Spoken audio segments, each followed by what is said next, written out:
ನೋಡಿ, ಕಾಂಗ್ರೆಸ್ ಪಕ್ಷ ಅಂಬೇಡ್ಕರ್ ಅವರ ಬಗ್ಗೆ ಅವ್ರ ಜೀವಂತಿದ್ದಾಗ ಯಾವ ರೀತಿ ನಡ್ಕೊಂಡಿದ್ದಾರೆ ಅನ್ನುವಂಥದ್ದು ಇವತ್ತಿನ ಯುವ ಜನರಿಗೆ ಎಲ್ಲ ಕೂಡ ಬಹಿರಂಗವಾಗಿಬಿಟ್ಟಿದೆ.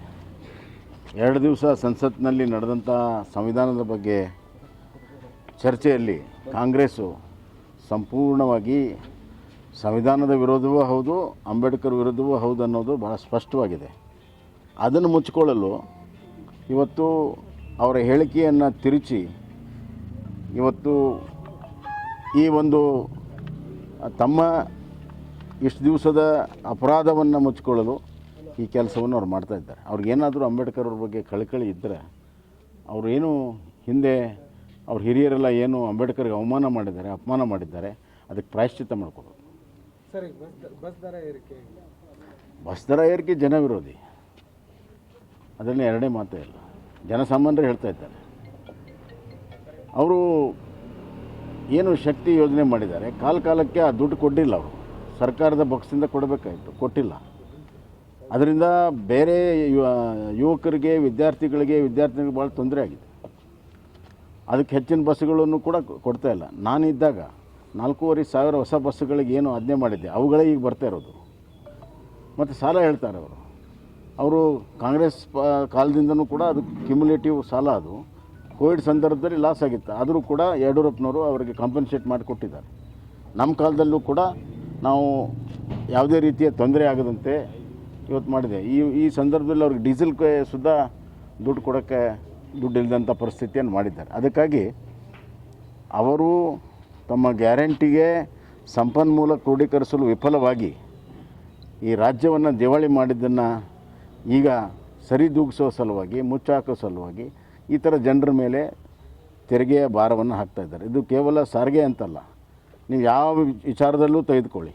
ನೀರಿನಲ್ಲಿ ಹೆಚ್ಚಿನ ದರ ಮಾಡಿದ್ದಾರೆ, ವಿದ್ಯುತ್ ಶಕ್ತಿಗೆ ಹೆಚ್ಚಿನ ದರ ಮಾಡಿದ್ದಾರೆ, ಈಗಾಗಲೇ ಹಾಲಿಂದ ಮಾಡಿದ್ದಾರೆ, ಮತ್ತೊಮ್ಮೆ ಮಾಡಬೇಕು ಅಂತಾರೆ.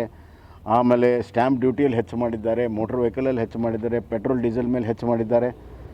ಮೈನ್ಸಲ್ಲಿ ಇವತ್ತು ಇನ್ನು ಮುಂದೆ ಕಡಿ ಏನು ಜನಸಾಮಾನ್ಯರು ಬಳಕೆ ಮಾಡ್ತಾರೆ ಉಸುಗು, ಅದ್ರ ಮೇಲೆ ಹೆಚ್ಚಾಗ್ತದೆ. ಆಮೇಲೆ ಪಶ್ಚಿಮ ಘಟ್ಟದಿಂದ ಬರುವಂಥ ನೀರಿನ ಮೇಲೆ ತೆರಿಗೆ ಹಾಕಬೇಕು ಅನ್ನುವಂಥ ವಿಚಾರ ಇಟ್ಕೊಂಡಿದ್ದಾರೆ. ಗಾಳಿ ಒಂದು ಬಿಟ್ಟರೆ ಎಲ್ಲದರ ಮೇಲೆ ತೆರಿಗೆ ಹಾಕ್ತಾಯಿದ್ದಾರೆ. ಈಗ ಗಾಳಿಗೆ ತೆರಿಗೆ ಹಾಕುವಂಥ ದಿನಗಳು ಈ ಸರ್ಕಾರದಲ್ಲಿ ದೂರ ಇಲ್ಲ ಅಂತ ನನಗೆ ಅನಿಸ್ತಾ ಇದೆ. ಇದೊಂದು ದುರಾಡಳಿತದ ಆರ್ಥಿಕ ನಿರ್ವಹಣೆಯಲ್ಲಿ ವಿಫಲವಾಗಿರುವಂಥ, ಅಭಿವೃದ್ಧಿ ಶೂನ್ಯವಾಗಿರುವಂಥ ಪ್ರತಿಫಲ ಈ ತೆರಿಗೆಗಳ ಭಾರ ಇವತ್ತು ಕರ್ನಾಟಕದಲ್ಲಾಗಿದೆ. ಸರ್, ಈ ಬಗ್ಗೆ CM ಕೇಳಿದ್ರೆ ಇಲ್ಲ ರೈಲ್ವೆ ದರ ಏರಿಕೆ ಮಾಡಲಿಲ್ವಾ ಕೇಂದ್ರದವರು? ಅಲ್ಲ, ಇದಕ್ಕೆ ಹೋಲಿಕೆ ಮಾಡೋಕ್ಕಾಗಲ್ಲ. ರೈಲ್ವೆಗೆ ನಿಮ್ಮ ರಾಜ್ಯದ ಸಾರಿಗೆಗೆ ಹೆಂಗೆ ಹೋಲಿಕೆ ಮಾಡ್ತೀರಿ? ವಿತ್ತಂಡವಾದ ಮಾಡಬಾರ್ದು. ನೀವು ಮುಖ್ಯಮಂತ್ರಿಯಾಗಿದ್ದೀರಿ, ನಿಮ್ಮ ರಾಜ್ಯದ್ದು ನಿಮ್ಮ ಸಂಸ್ಥೆದು ನೀವು ಹೇಳಿ. ಈಗ ರಸ್ತೆಗಳೆಲ್ಲ ತೆಗ್ಬಿದ್ದಿದ್ದಾವೆ, ಚಂದ್ರ ಮೇಲೂ ತೆಗ್ಗಿದ್ದಾವೆ ಅಂತಂದ್ರೆ ಏನಾದ್ರು ಅರ್ಥ ಇದೆಯಾ ಅದಕ್ಕೆ? ರಸ್ತೆಗಳು ನೋಡೋಂಗಿಲ್ಲ, ಒಂದು ಪ್ಯಾಚ್ ವರ್ಕ್ ಮಾಡೋಕ್ಕಾಗಿಲ್ಲ. ಇವ್ರಿಗೆ ಯಾವ ನೈತಿಕತೆ ಇದೆ? ಸರ್, ಕುಮಾರಸ್ವಾಮಿ ಹೇಳ್ತಾ 60% ಸರ್ಕಾರ ಇದೆ ಅಂತ ಹೇಳಿಕೆಗೆ ಸಿದ್ದರಾಮಯ್ಯ ತೆಗೆದುಬಿಟ್ಟಿದ್ದು ಸಾಕ್ಷಿ ಕೊಡಲಿ, ಅವರು ಪುರಾವೆ ಮಾಡಲಿ. ಏನು 40% ಅಂತ ಹೇಳಿದ್ರಲ್ಲ, ಅವಾಗಿನ ಸಾಕ್ಷಿ ಕೊಟ್ಟರೆ? ಇವತ್ತುವರೆಗೂ ಸಾಕ್ಷಿ ಕೊಟ್ಟಿಲ್ಲ. ಇವತ್ತುವರೆಗೂ ಒಂದು ಕೇಸು ಅಲ್ಲಿ ಸಾಕ್ಷಿ ಕೊಟ್ಟಿಲ್ಲ. ಕಮಿಷನ್ ಮಾಡಿದರೂ ಕೂಡ ಇವತ್ತುವರೆಗೂ ಒಂದು ಕೊಡೋಕ್ಕಾಗಿಲ್ಲ. ಭ್ರಷ್ಟಾಚಾರ ಬಹಳ ದೊಡ್ಡ ಪ್ರಮಾಣದಲ್ಲಿರುವಂಥದ್ದು ಸತ್ಯ. ಜನಸಾಮಾನ್ಯರು ಅನುಭವಿಸ್ತಾ ಇದ್ದಾರೆ. ಅಂಗೈ ಹುಣ್ಣಿಗೆ ಕನ್ನಡಿ ಬೇಕಾಗಿಲ್ಲ. ಜನಸಾಮಾನ್ಯರಿಗೆ ಕೇಳಿದ್ರೆ ಗೊತ್ತಾಗುತ್ತೆ. ಒಂದು ಕಚೇರಿಗೆ ಹೋದರೆ ಎಷ್ಟು ಭ್ರಷ್ಟಾಚಾರ 3 ಪಟ್ಟು 4 ಪಟ್ಟು ಹೆಚ್ಚಾಗಿದೆ. ಜನಸಾಮಾನ್ಯರಿಗೆ ಭ್ರಷ್ಟಾಚಾರದ ಬಿಸಿ ಮುಟ್ಟಿದೆ, ಕಾಂಟ್ರಾಕ್ಟರ್ಗಳಿಗೆ ಬಿಸಿ ಮುಟ್ಟಿದೆ, ಎಲ್ಲ ವರ್ಗದ ಜನರಿಗೆ ಬಿಸಿ ಮುಟ್ಟಿದೆ. ಇನ್ನೂ ಮುಖ್ಯಮಂತ್ರಿಗಳು ಏನಾಗಿಲ್ಲ ಅನ್ನುವಂಥ ವರ್ತನೆ ಮಾಡ್ತಿರುವಂಥದ್ದು ಭ್ರಷ್ಟಾಚಾರವನ್ನು ಮುಚ್ಚಾಕೊಳ್ಳೋ ಪ್ರಯತ್ನ. ಜನರಿಗೆ ನಾವು ಗ್ಯಾರಂಟಿ ಆದರೂ ಕೊಟ್ಟಿದ್ದೀವಿ, BJP ಅವ್ರು ಏನು ಕೊಟ್ಟಿದ್ದಾರೆ ಅಂತ ನೋಡ್ರಿ.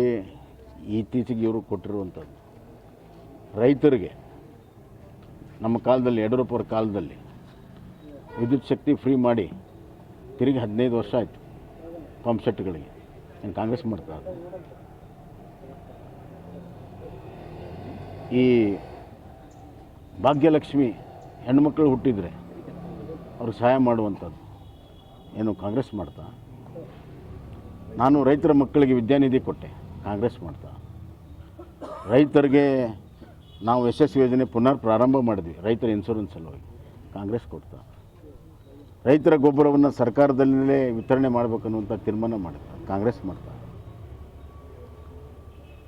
ಎಷ್ಟೊಂದು ಹೇಳ್ಬೋದು. ಈಗ ಕಿತ್ತೂರು ರಾಣಿ ಚೆನ್ನಮ್ಮ ಶಾಲೆ ಮಾಡಿದ್ವಿ SC ST ಜನಾಂಗಕ್ಕೆ, ಕಾಂಗ್ರೆಸ್ ಮಾಡ್ತಾ. ಹೇಳ್ತಾ ಹೋದರೆ ದೊಡ್ಡ ಪಟ್ಟಿ ಇದೆ. ಸರ್, ಪ್ರಿಯಾಂಕಾ ಖರ್ಗೆ ವಿರುದ್ಧ ಯಾವ ನೈತಿಕ ಹಕ್ಕು ಬಿಜೆಪಿಯರಿಗಿಲ್ಲ. ವಿಜೇಂದ್ರ ಸಾವಿರಾರು ಕೋಟಿ ರೂಪಾಯಿ ಲೂಟಿ ಹೊಡೆದಿದ್ದಾರೆ. ಬೇಕು ಅಮಿತ್ ಶಾ ಕ್ರಮ ತೆಗೆದುತ್ತಾರೆ ಅಂತ ಘೋಷಣೆ. ಈಗ ಪ್ರಕರಣ ಏನಿದೆ, ಆತ್ಮಹತ್ಯೆ ಸಾವಿದೆ, ತನಿಖೆ ಆಗಬೇಕು.